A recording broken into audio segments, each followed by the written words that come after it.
బాలగ్రహ దోషాలు అంటే ఏంటి? అంటే ఈ క్వెషన్ నేను ఎందుకు అడుగుతున్నానంటే చాలా మంది కామెంట్స్‌లో అడుగుతూ ఉన్నారు. గురువుగారిని అడగండి బాలగ్రహ దోషాలు మా పిల్లలకి వస్తూ ఉన్నాయి. ఏం చేయాలో తెలియట్లేదు. రాత్రి సరిగ్గా పడుకోవట్లేదు పిల్లలు. ఏం ఫుడ్ పెట్టినా తినట్లేదు. చాలా ఇబ్బంది పెడుతున్నారు. పిల్లలు గొడవ గొడవ చేసేస్తున్నారు. వాళ్ళ ఆరోగ్యం కూడా ఈ మధ్య కాలంలో బాగుండట్లేదు. ఒకసారి గురువుగారిని అడిగి చెప్పించండి అని అన్నారు. సో దీనికోసం ఒకసారి మాకు వివరంగా చెప్పండి. ఓం నమః శివాయ. బాలగృహ దోషాలంటే అవి చిన్నపిల్లలకు ఉండే విధానం. అది పెద్దవాళ్ళకి కాదు. బాలగ్రహ దోషాలు చిన్నపిల్లలకు అంటే కరెక్ట్గా 5 నెలల కాడ నుంచి, పుట్టిన బిడ్డ 5 నెలల కాడ నుంచి 5 సంవత్సరాల వరకు ఉంటుంది బాలగ్రహ దోషాలు. దీంట్లో సోమిడి దోషాలు ఉంటాయి.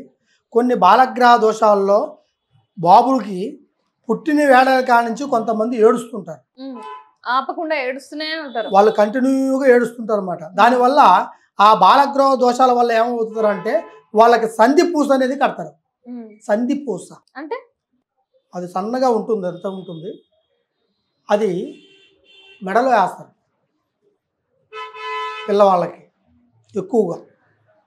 అదేవిధంగా ఆ పిల్లలు ఏడవడానికి కొన్ని కారణాలు సంధి పూస ఎందుకు వేస్తారంటే వాళ్ళకి మోషన్స్ కావడం కానీ, వాంతులు కావడం కానీ, లేకపోతే పాలు తాగిని అరక్కోకుండా ఉండడం కానీ, పాలు తాక్కోకుండా ఉండడం కానీ, ఎక్కువగా ఏడిసే పిల్లలకి ఈ ఒక్క సంధి దోషం అనే సంకల్పం అనేది ఉంటుంది.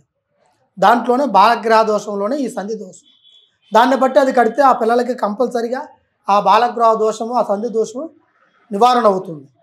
అదేవిధంగా కొంతమంది పిల్లలైతే సంవత్సరం కాడ నుంచి, 1 సంవత్సరం కాడ నుంచి ఉన్న పిల్లలకి ఈ కనిరెప్పలు ఉంటాయి కదా, అవి ఎక్కువగా నిక్కబొడుస్తుంటాయి.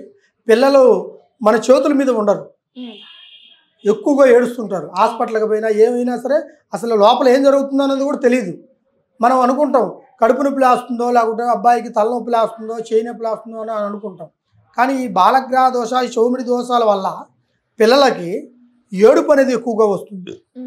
ఈ ఏడుపుతో పాటు వాళ్ళు తినే పదార్థం కూడా సరిగ్గా తినబుద్ధి కాదు, టయానికి తినరు. తినకపోతే ఒళ్ళంతా నీరసం అయిపోతుంటుంది. మనకే ఒక రకంగా ఉంటుంది పెద్దవాళ్ళకి, ఇంక పిల్లలకు చూడు, పాలు తాగే పిల్లలకి మళ్ళీ ఇంకెంత ఇబ్బందిగా ఉంటుందో. ఈ ఒక్క బాలగ్రహ దోషాల వల్ల పిల్లలు చాలా వరకు నలిగిపోతున్నారు. అంటే మీరు ఏదో ఒకటి తీసుకెళ్ళి హాస్పిటల్కి వెళ్ళి మందు సూది వేస్తున్నారు, ఇంజక్షన్లు వేయడమో లేకపోతే సిరపులు పోయటమో అదే చేస్తున్నారు. వాటి తాగినంత వరకే ఉపశమనం అది. మరి ఆ బాలగ్రహ దోషం తీరితేనే వాడు మళ్ళీ ఆ సంవత్సరం నుంచి ఇంకో సంవత్సరం వరకు ఆ పిల్లవాడికి బాగుంటుంది, పుట్టిన పిల్లవాడికి. ఎటువంటి బాలగ్రహ దోషాలు కానీ, చండీగ్రహ దోషాలు కానీ, మన సోమిడి దోషాలు కానీ, లేదా సంధి దోషాలు కానీ, ఇవన్నీ పిల్లలకే ఉంటాయి. అవి తీరిపోయే ఒక సంకల్పం అనేది సంవత్సరం నుంచి సరి సంఖ్యలో కాకుండా బేసంఖ్యలో ఉంటాయి వాళ్ళకి.